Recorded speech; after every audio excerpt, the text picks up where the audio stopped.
শরীরে আসার জন্য এবং কিভাবে এর হাত থেকে আমরা নিস্তার পেতে পারি, এই সবটা নিয়ে আজকে আলোচনা। তো প্রথমেই ডক্টর রায়ের কাছে আমার প্রশ্ন, যে সাইটিকা আমরা কাকে বলবো?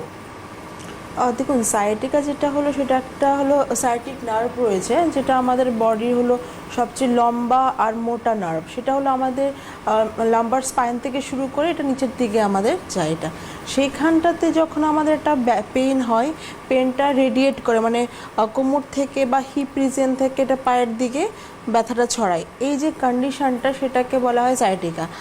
আয়ুর্বেদে যেটা সুন্দর একটা নাম রয়েছে গৃদ্রসী, যেটা আমরা জানি গিদ্ধ পাখির সঙ্গে কোরিলেট করে।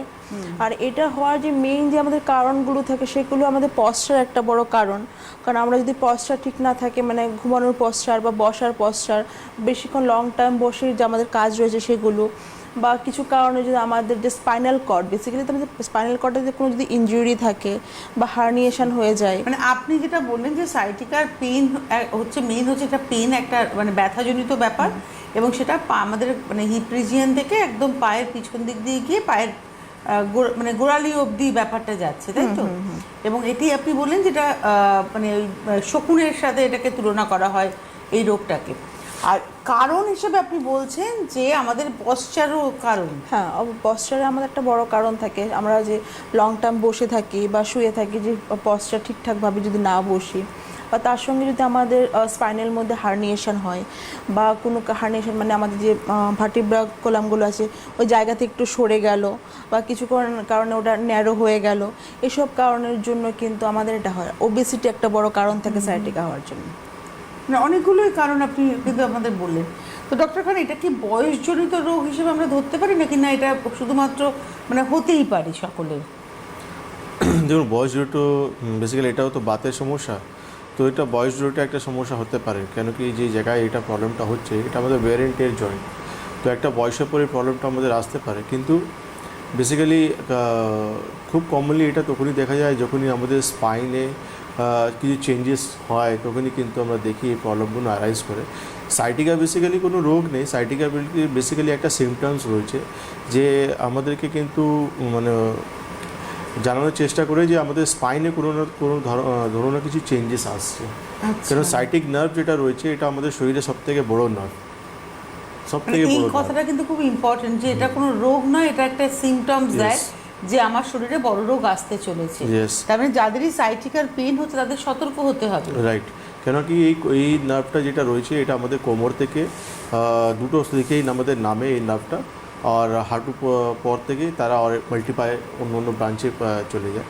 তো যখনই এই নার্ভের ওপর কোনো ধরনের যখন প্রেশার আসে, বা কোনো ইনজুরি হচ্ছে, বা কোনো আমাদের কোমরে দেখা যাচ্ছে যে স্পন্ডালিটিক চেঞ্জ হচ্ছে আমাদের, বা আমাদের স্পন্ডালিথিয়াসিস বলে একটা সমস্যা, সেটা হতে পারছে, বা প্রেগনেন্ট উমেন রয়েছে, বা আমাদের ওবেসিটি ওয়েট রয়েছে, বা আমাদের কোমরে মানে দেখা যাচ্ছে যে কোনো ধরনের টিউমার হয়ে গেছে অনেক বড়, তো আলটিমেটলি একটা সাইটিক নার্ভের উপর একটা প্রেশার আসছে। সেই প্রেশার আসার জন্যই কিন্তু এই সিমটমটা আমরা দেখতে পাচ্ছি। তো তার পিছনে যখনই আমরা এমআরআই রিপোর্ট করি, বা এক্সরে রিপোর্ট বা এমআরআই রিপোর্ট করি, তখন আমরা ফাইন্ডিংটা পাই যে কোমরে কী চেঞ্জেস হচ্ছে বা কী সমস্যা হচ্ছে। তো তার চিকিৎসা প্রপারলি করলে সাইটিকা পেইন থেকে আমরা খুব তাড়াতাড়ি ইমপ্রুভমেন্টটা পেয়ে যাই।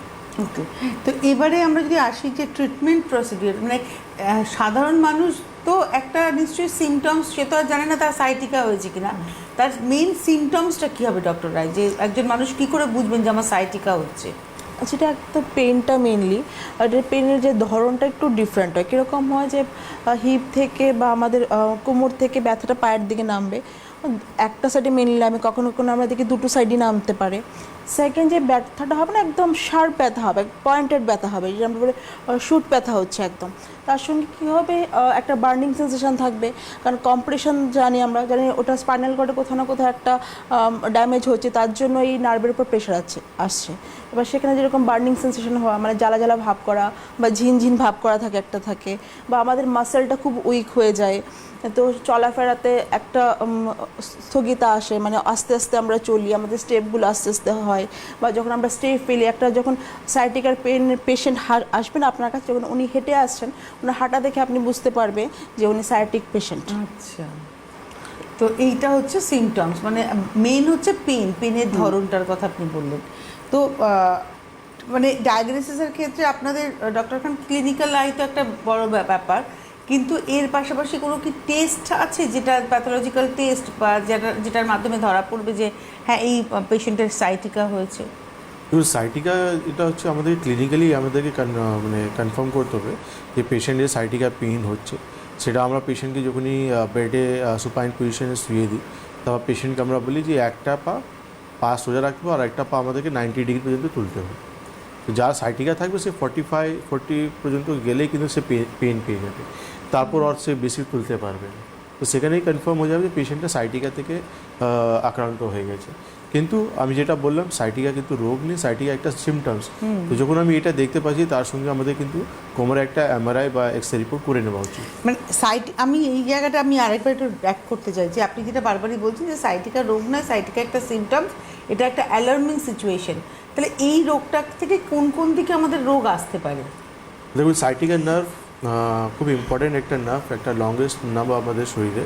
তো একটা নার্ভ যখনই কিন্তু পার্মানেন্টলি ইরিটেট হবে, সেখানে যখন তার ক্ষমতা আস্তে আস্তে যখন ব্লক হবে, ব্লাড সার্কুলেশন কমবে, তো আলটিমেটলি আমার লোয়ার লিম্সে তার ইফেক্ট আমি দেখতে পাবো।